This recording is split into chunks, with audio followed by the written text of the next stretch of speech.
Welcome back to James Unfiltered, day number 10 of Monk Mode. Thank you all for supporting me and viewing this and, just showing your support through views. I appreciate that. Now it's 10 days in. I'm feeling great. I'm feeling great. No caffeine, the no music has been a breeze. The no music has been harder than the no caffeine after the 5-day phase. And quick side note here, if you want to know the 8 non-negotiables, they're right under the description box. Super easy, just tap that little drop-down menu button. You can see all my 8 non-negotiables. How would you compare? Would you be more extreme? Would you put music as a non-negotiable? I really want to know. Actually, first person who comments that, I'll heart your message. First person who comments if they'll use music as that. I'm like genuinely interested. Like, is music too far of something to put? Or is that very reasonable? I'll go more into that in a minute here, but just highlighting the day. No music, no caffeine. Easy as of day 10. Did 30 minutes of exercise. Like, it's an easy goal to have for me, but today I pushed it hard. I did running, and I don't enjoy running, but I enjoy the completion afterwards. So I went in with the intention of a 9:30 mile pace. I ended up doing an 8 flat, and I don't know why I did that, but I did. I'm just like, I'm going to push myself. So, some of you that might be a slow mile time. So let me know too. What's your mile time? Put that in the description. If you run like under a 6, bro, I'm proud of you. That's awesome. That's difficult. So, anyways, did the running for the exercise today. The prayer at the beginning of the day is very, very good. It's like a self-awareness kind of thing.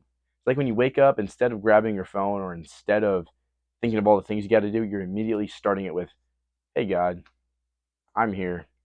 I know you're here. What do you have for me today? What's on your mind?"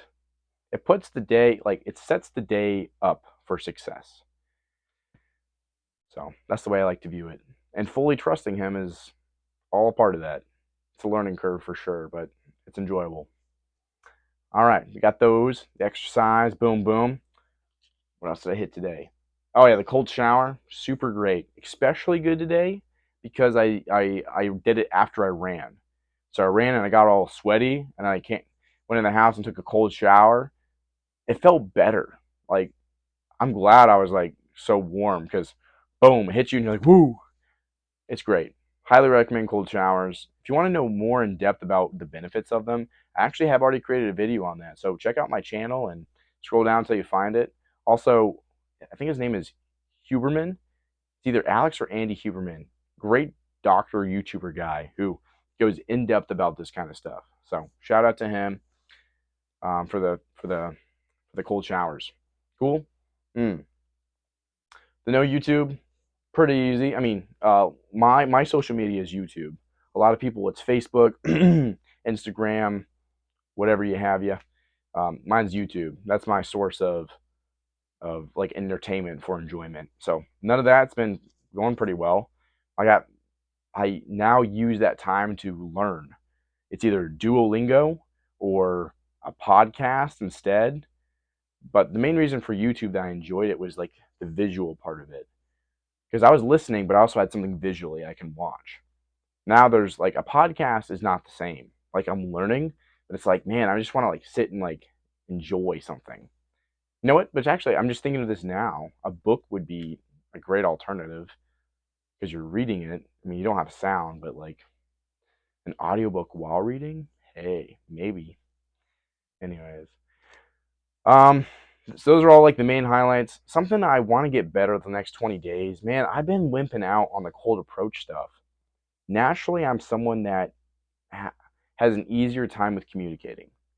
I kind of know, I don't kind of, I do read people pretty well, so I can understand when a good time it is to approach someone and there's not. But with doing the one cold approach every day, it's difficult. It's like you have this amount of opportunity to make it not awkward and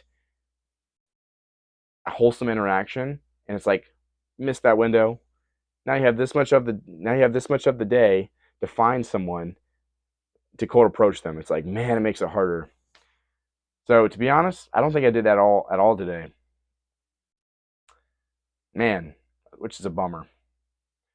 But I'll hit it tomorrow. The cold approach thing is interesting because I guess maybe it's showing me that it's something I need to work on so much.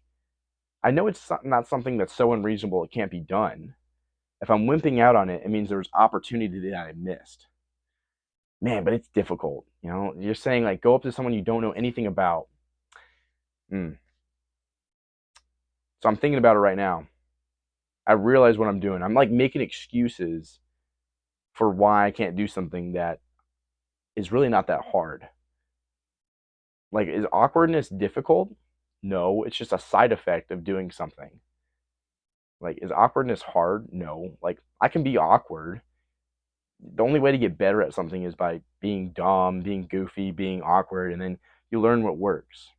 So I've done the basics of learning, complimenting, and making an assumption that's in a positive light will be the best when approaching someone.